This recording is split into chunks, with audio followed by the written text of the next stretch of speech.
After she left, I sat on the sofa and scrolled through her Instagram. She had 3 pinned posts. The first was of her slender wrist wearing a men's watch. Captioned, "Let me play with it." I instantly recognized the watch on her wrist as the gift I gave to Leon.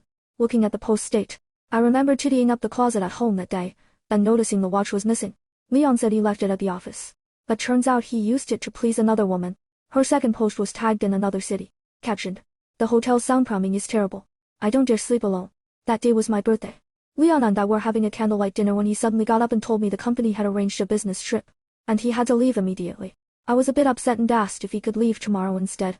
He frowned at me and said he was working, telling me not to be unreasonable. The third post was a huge bouquet made of cash, almost engulfing Ariana entirely. If I'm not mistaken, this bouquet must have cost a total of 520 million. This money was withdrawn from my supplementary card. He really went all out, giving his lover a 520 bouquet, while all I got was a cheap bunch of roses. I couldn't help but let out a cold laugh, lamenting how blind I was to have liked that idiot Leon. He even dared to let his lover live in the house under my name, not fearing I'd find out. I just feel like my intelligence has been insulted. Thinking of this, I immediately contacted my good friend Della Stone. She's a lawyer, specializing in divorce cases.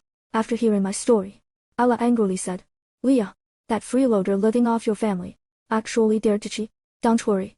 They'll make sure he leaves with nothing." I nodded with satisfaction. This is exactly what I want. I don't want a tainted man. And more than that, I'll make him pay. I had just hung up Ella's call when Leon's call came through. He said, "Why didn't you tell me you were coming back? I could have driven to pick you up. The house near the airport has no water, so it's inconvenient for you to stay there tonight. Also, you've met Ariana, right? She's from the same place as me, and her parents know my. She's working hard here alone, so her parents asked me to look after her." He brought it up on his own to ease my doubts, not knowing their little secret was already exposed. I pretended to be casual and said, "Yeah, I met her. I've been really busy lately, and I have an early flight tomorrow. You'll just make do here for the night. You should get some rest too." As I said this, the tablet in my hand was streaming the live surveillance of the downtown flat. I didn't expect Ariana to be so bold. She had just met me and then turned around to go to the flat to act coy with Leon. Leon sat on the sofa, holding her in his arms, one hand playing with her hair, looking like a loving couple. On the other end of the phone, Leon clearly let out a sigh of relief upon hearing my words. "Alright then, it's getting late. You should rest early. Next time you come back from a business trip, let me know in advance. No matter how late, you'll try to pick you up. Nothing is more important than you." If I were still in the dark at this moment, I might feel touched hearing these words.